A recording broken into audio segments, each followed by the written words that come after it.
Comenzamos el bloque informativo en Extra News.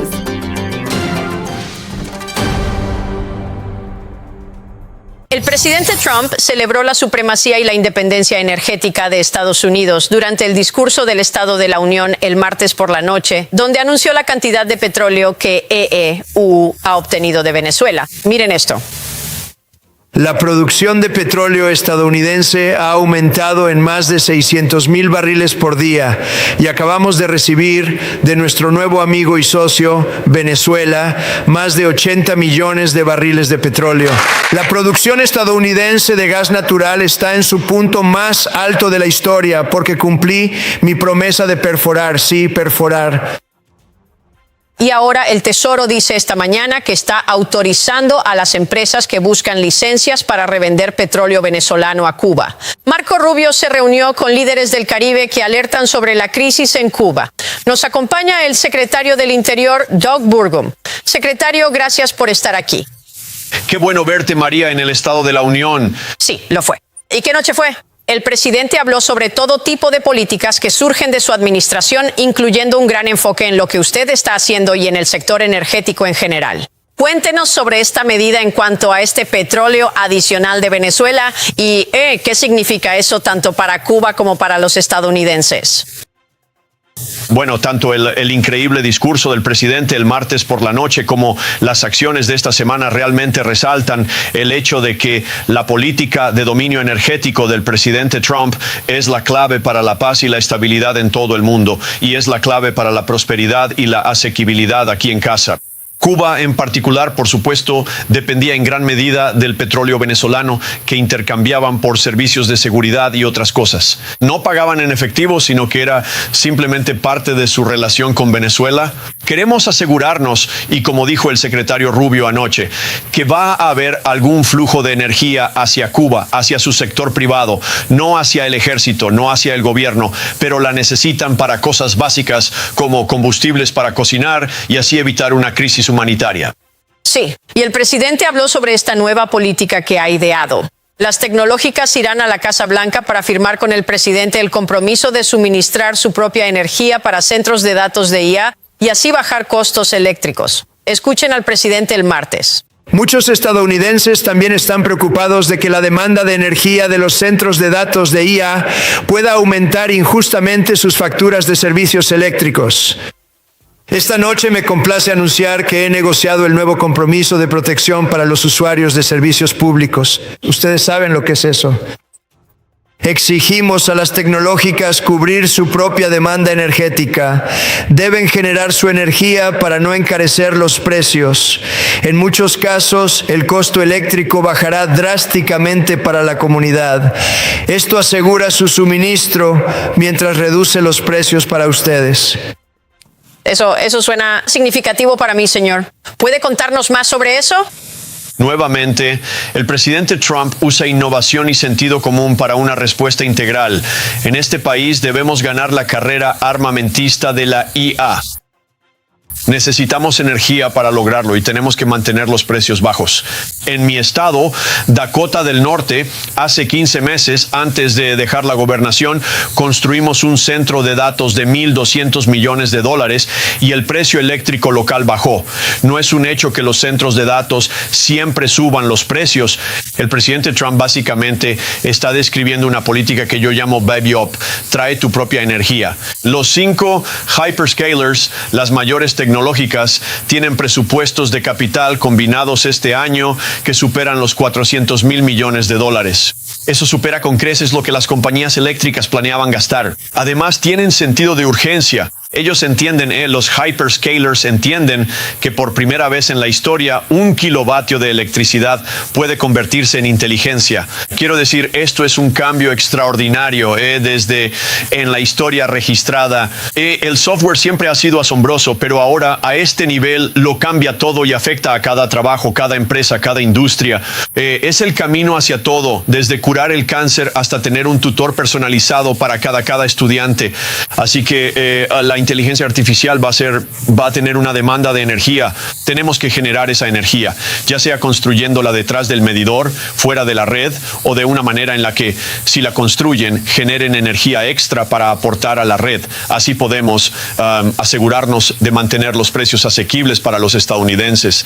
Y tenemos el poder para ganar la carrera armamentista de la IA. Sí. O sea, mira, la respuesta, supongo, no es lo que Bernie Sanders ha estado diciendo, que es una moratoria sobre los centros de datos, ¿verdad? Aquí vemos el objetivo de Trump: superar a China como líder mundial en inteligencia artificial. Y Bernie Sanders dice: bueno, hagamos una moratoria sobre los centros de datos. Bueno, una moratoria sobre los centros de datos sería como si directamente ondeáramos la bandera de rendición ante China ahora mismo. O sea, de nuevo, eso sería una capitulación total. Y por supuesto, parte de las personas que quieren que dejemos de construir centros de datos son nuestros adversarios. Ellos, quiero decir, y estos centros de datos, de nuevo, no son un centro de datos en el sentido tradicional. Estos son lugares donde se fabrica inteligencia. Tenemos que fabricar inteligencia. Los estados que tienen políticas que han sido impulsadas por la ideología y por una ideología climática extrema, hoy tienen costos eléctricos muy altos. Sí, y hay estadounidenses cuyos costos son demasiado altos, y es demostrable que en muchos casos eso no tiene nada que ver con centros de datos que ni siquiera se han construido todavía. Se debe a la política de apostar por energías intermitentes y extranjeras muy subsidiadas como la eólica y solar, en vez de energía estadounidense confiable, asequible y segura.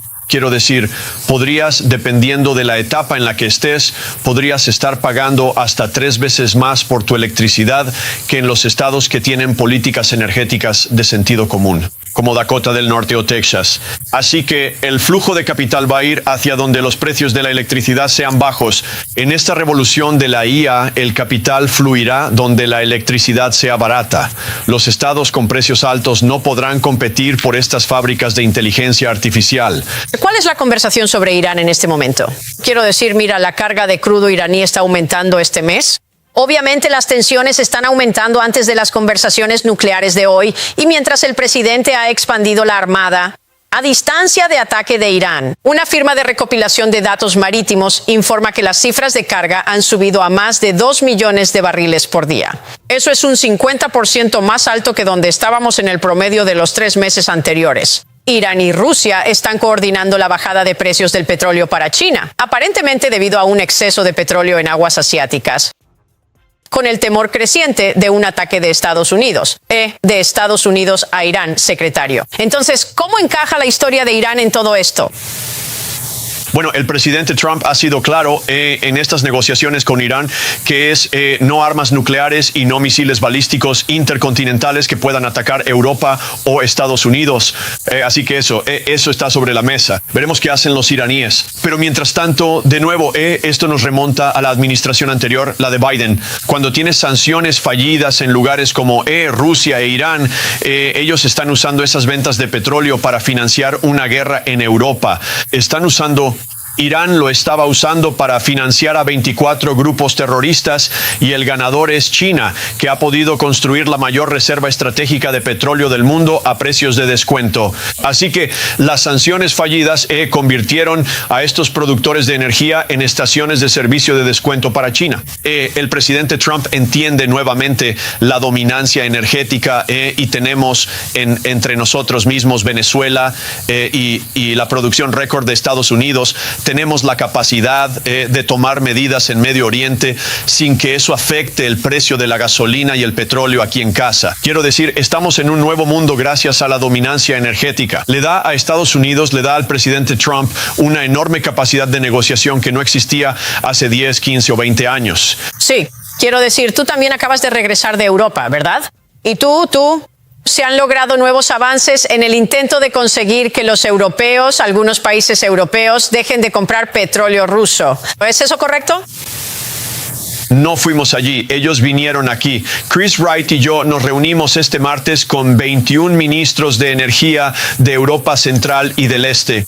El compromiso de prácticamente todos ellos es que tienen que dejar de comprar gas ruso.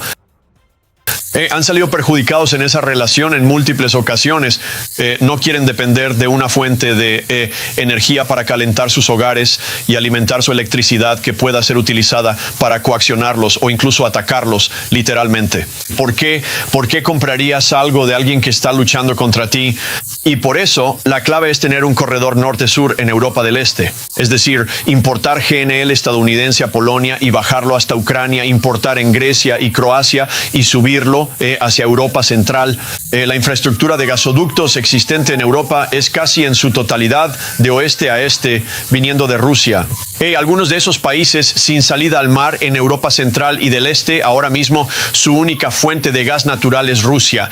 Necesitamos asegurarnos de que tengan una diversificación en el suministro. Eso es lo que va a crear estabilidad y seguridad a largo plazo. Y en esto, de hecho, estamos alineados. La UE, de hecho, se ha fijado como objetivo dejar de depender completamente del gas ruso para finales de 2027.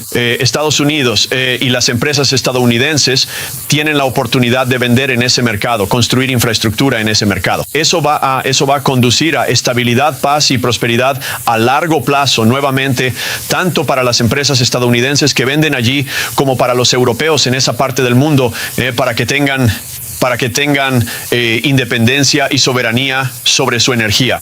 Muy bien. Entonces, ellos vinieron aquí y tú pudiste organizar eso. Secretario, según se informa, la OTAN está quedándose atrás de Rusia y China en la carrera por construir rompehielos y otras herramientas críticas para el potencial de una guerra en el Ártico. El presidente lanzó el proyecto Volt a principios de este mes, una reserva estratégica de minerales críticos para contrarrestar el dominio de China en tierras raras, ya que Estados Unidos también está intentando obtener quizás Groenlandia con fines estratégicos.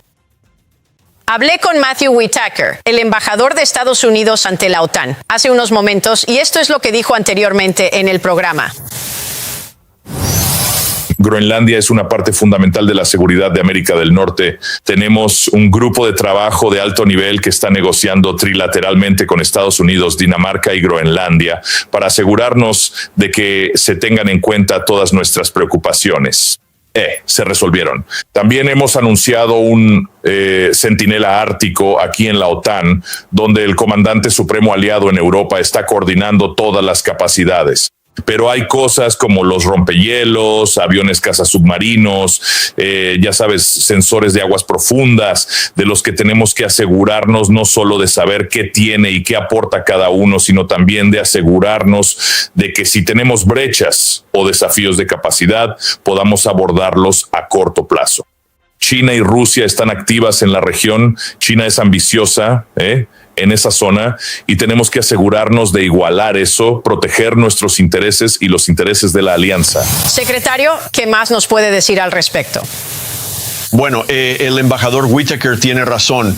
Esto es de una importancia estratégica que piénselo como un tope de libro, Alaska en un extremo y Groenlandia en el otro, realmente proporcionando el escudo, por así decirlo, para proteger a Norteamérica y a Estados Unidos, absolutamente fundamental. Y por supuesto, hay más actividad allá arriba, tanto Rusia como China están activas en el Ártico. Debemos asegurar que Estados Unidos mantenga la doctrina Monroe para que América esté libre de adversarios. Groenlandia es clave. No es solo un gran pedazo de hielo, es 2 veces y media el tamaño de Alaska. Y Alaska es del tamaño de California, Arizona, Nuevo México y Texas juntos. Vaya. Y así el 80% de Groenlandia que sí tiene hielo, el 20% que no, en Groenlandia es del tamaño de California. El tamaño de California con 50,000 personas viviendo allí. Hay una gran oportunidad para los groenlandeses, una gran oportunidad para Norteamérica y Estados Unidos en una asociación. Ya sabes, igual que cuando compramos Alaska, casi no había nadie viviendo en Alaska. Cuando Estados Unidos compró Alaska, ya sabes, ahora 800,000 personas y un importante contribuyente a la defensa y un importante contribuyente a la energía de Estados Unidos. Estaríamos en una situación difícil en el Pacífico sin Alaska Fue una decisión brillante expandirse a Estados Unidos mediante la sólida asociación con Groenlandia.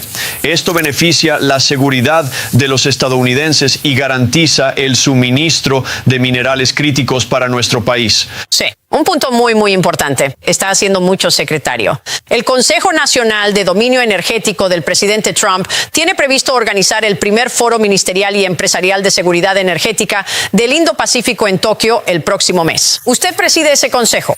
¿Qué podemos esperar de esta reunión en Tokio?